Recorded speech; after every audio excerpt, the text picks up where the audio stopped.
Hi and welcome back to Alchemy Academy. My name is Shanti and today I'm going to show you how to make pink sauerkraut. So the first thing to know about sauerkraut and anything that you're fermenting is that you need to use really clean equipment. So I'm actually going to start by washing the jars and all of the bowls and utensils that I'm going to use. And I'm going to sterilize this jar. There are a couple of different ways that you can sterilize a jar to make sure that no bad bacteria gets in there. And the way I do it is by soaking it in a little bit of apple cider vinegar with really hot water. And then just let that sit for 10 minutes or so.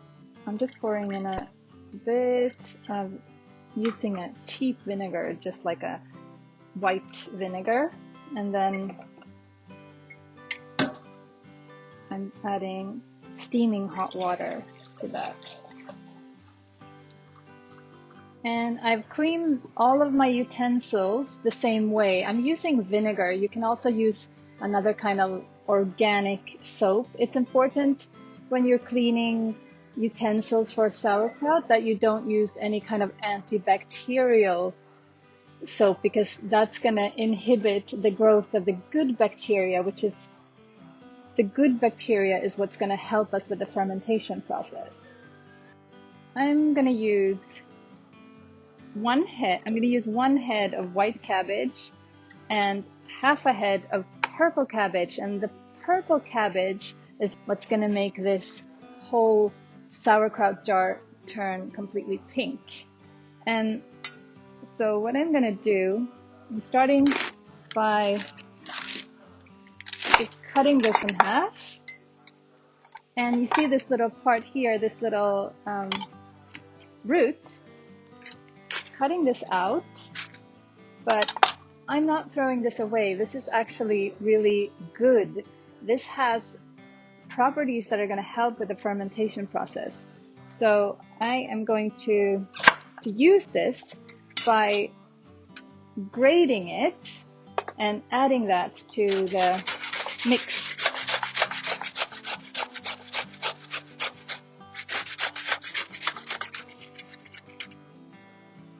This is really valuable. So you can use a food processor to thinly slice this, but I feel like by the time I've gotten the food processor out and the time that it takes to wash it, it's just quicker to slice it by hand.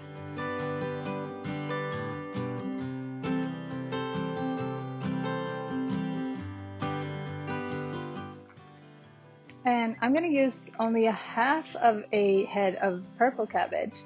And all you need is just a little bit of purple cabbage in order for everything to turn pink.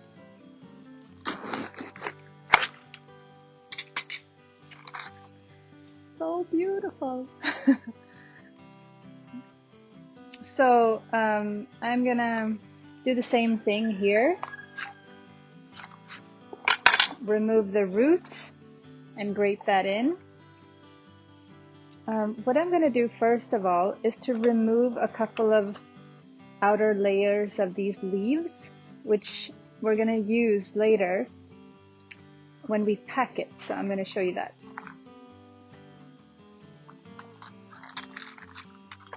I really like how there's almost no waste when you're like considering that we're going to use the root, and the root really does taste really good. It has even more flavor, like it's really nice and spicy, almost like horseradish.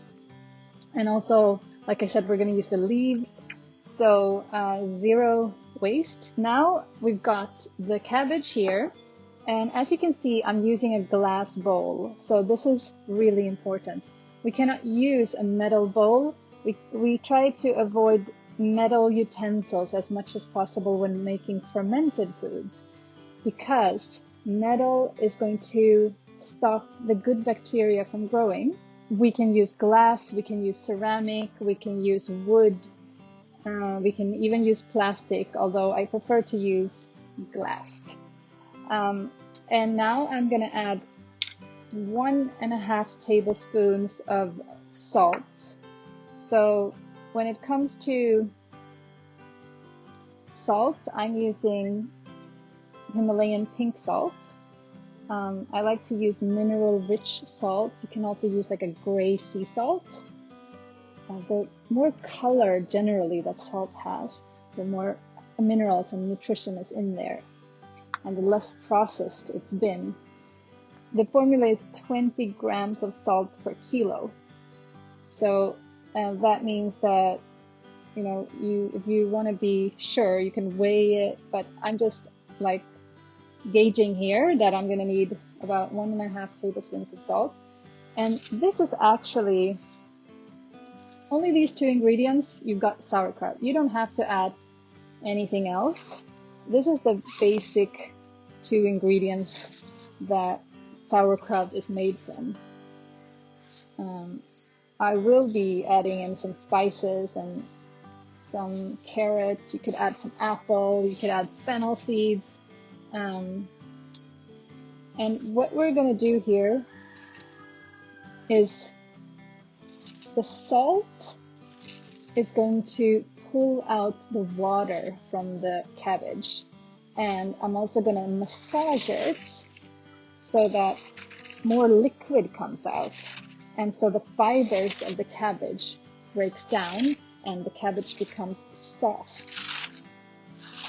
And this takes roughly around 10 minutes to do, so just enjoy the time.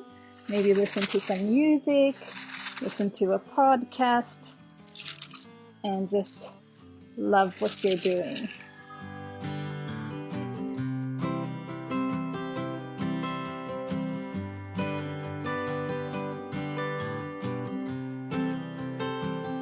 So just a few minutes of massaging and you can see all of the juice coming out of the cabbage. Look at that.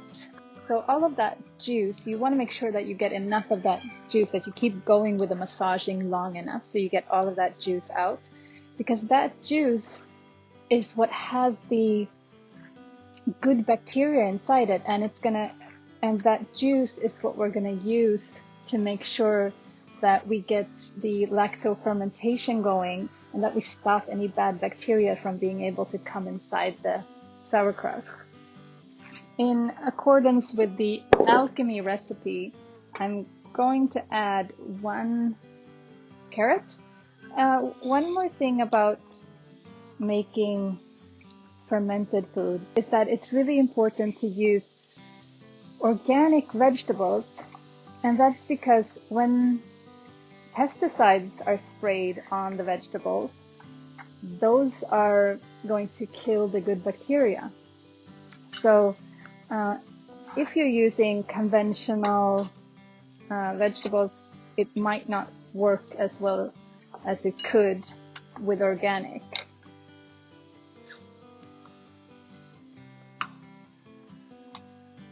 And like I said, use whatever kind of vegetable you like. Apples are really nice as well. You can use, grate some turmeric in.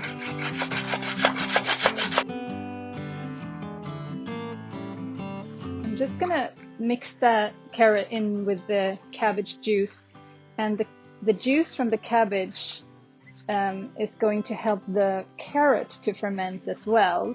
So we don't really need the carrot to be massaged. I'm just mixing that in. Another thing to think about when you're making sauerkraut is to not wear nail polish when you're squeezing it in, when you're squeezing the cabbage, because it can chip and get into the food. Anytime you're using your hands in food, no nail polish. Also, no jewelry. And make sure that your hands are really clean but not washed with antibacterial soap and not sprayed with hand sanitizers. That's also going to kill the good bacteria. So you can just wash your hands with like really nice organic soap, or with You can even just use vinegar to clean your hands. 2 cloves of garlic, just mincing them. So if I smash them like that, it's really the skin just falls off, and then it's really so easy to mince the garlic.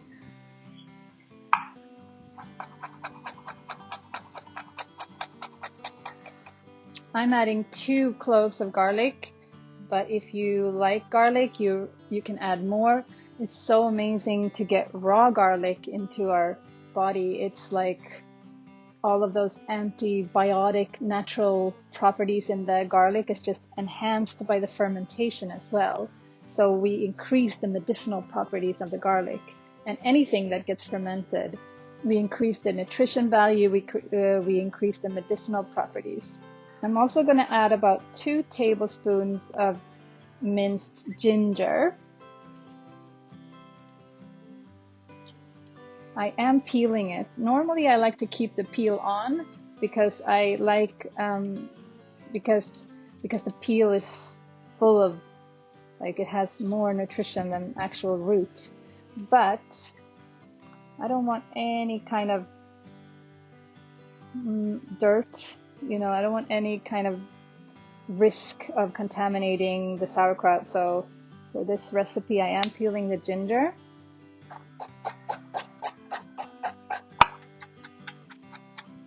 I don't want any big chunks of ginger inside the sauerkraut, so I'm going to mince it really fine. If you prefer, you could also finely grate the ginger. Next, a whole chili, and this kind of chili is not very spicy, so I am using the seeds and everything, but this would depend on what kind of chili you're using and how spicy you like it. So I'm just going to mince this as well. All I'm doing now is just mixing it all until everything is evenly distributed, and it's time to fill our jars. Enough for 2 jars. We will see, because we have to pack it really tight. So now the trick here is to really press the sauerkraut into the bottom, so there's no holes, there's no air inside. We need to get everything really compact. If you couldn't fit your hands inside the jar, you could use a tamper of some sort like this. Just make sure just make sure that you're not using metal. I'm not gonna, this juice here that's in the bottom is really valuable, so I'm not gonna lose that. I'm gonna pour that in. And so it's good to leave a little bit of room so you don't fill it all the way to the top. During the fermentation process, the cabbage and the juice is gonna rise and expand, so you need a little bit room at the top. So what I'm going to do is put these little leaves as a lid to press the vegetables down and to get the water, the liquid, to come up on top of the surface. So the sauerkraut liquid, it works as a barrier to protect the vegetables down here so that no bad bacteria can come through the water, because bad bacteria, they're airborne and they don't like to be inside this juice here. They can't live there. So it's important to make sure that this barrier is covering all of the vegetables, and that's why I'm using this to kind of push down the vegetables and to bring the liquid up. There's no way that you're going to fail. You're guaranteed to succeed if you just make sure that the liquid is covering the vegetable. So as to be extra sure that the vegetables are protected by the brine, I'm going to use a plastic bag filled with water, and that's going to be a little bit like a weight pushing everything down and keeping it in place. So there's not a chance any of those little veggies are gonna come up to the surface and be exposed to any airborne bacteria if I do it like this. And now I'm gonna let this sit in a warm place in room temperature, in a dark place, so not in the sun. We want it warm but not sunshine, so the lactic acid fermentation process can start. And these probiotic bacteria, they like darkness and warmth. So now as the lactofermentation process starts, we're going to see little bubbles forming here.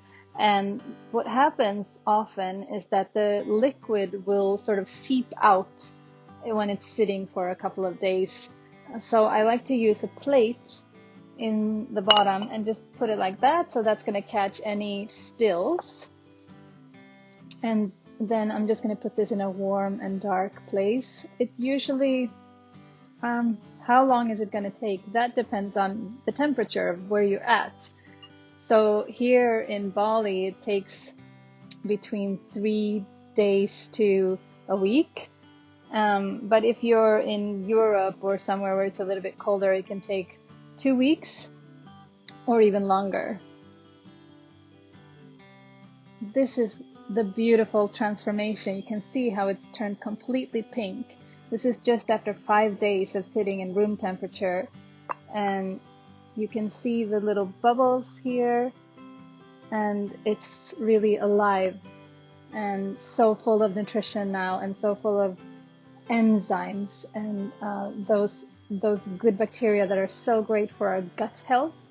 Anything that's good for the gut is good for the immune system. So this is strengthening overall immune system. The way that you know if it's ready is by tasting it. So it should have a bit of a tangy flavor, and if you think it's not sour enough, you can let it sit out a few more days until you're satisfied with the level of sourness. And so for tasting, I'm not going to use a metal spoon because I don't want to inhibit any of those good bacteria that are still forming and still growing. So let's see. Another good thing to know about fermenting food is that if you get any kind of saliva particles into the fermented food, it can inhibit the good bacteria as well. So avoid tasting it and contaminating it with your own saliva. Now that this is sour and ready, it's going to go in the refrigerator, and that's going to slow the fermentation process down. And I still want to keep the brine on top, so still want to make sure to push the sauerkraut down and keep this little barrier here with the plastic bag. And this is gonna really, like, there's no limit to how long this could last. Remember, this is a way to preserve things, and this is what we used to do when we didn't have refrigerators. We used to, in order to survive the winter, we'd have to ferment the vegetables. There have been studies that show that when we introduced the refrigerator and everybody all of a sudden had it in their home and people stopped fermenting food, that we saw an increase in how many allergies that people have. So it's really good to eat sauerkraut to reduce allergies. And all you need is about a tablespoon per day. Studies show that children who have been eating sauerkraut during their childhood, they develop fewer allergies. And like I said, all it takes is a tablespoon per day. It really makes a huge difference. So I love to add this to salads. I like to put it inside sandwiches, inside wraps. Thank you so much for watching. I wish you good luck with your fermentation and let me know how it goes.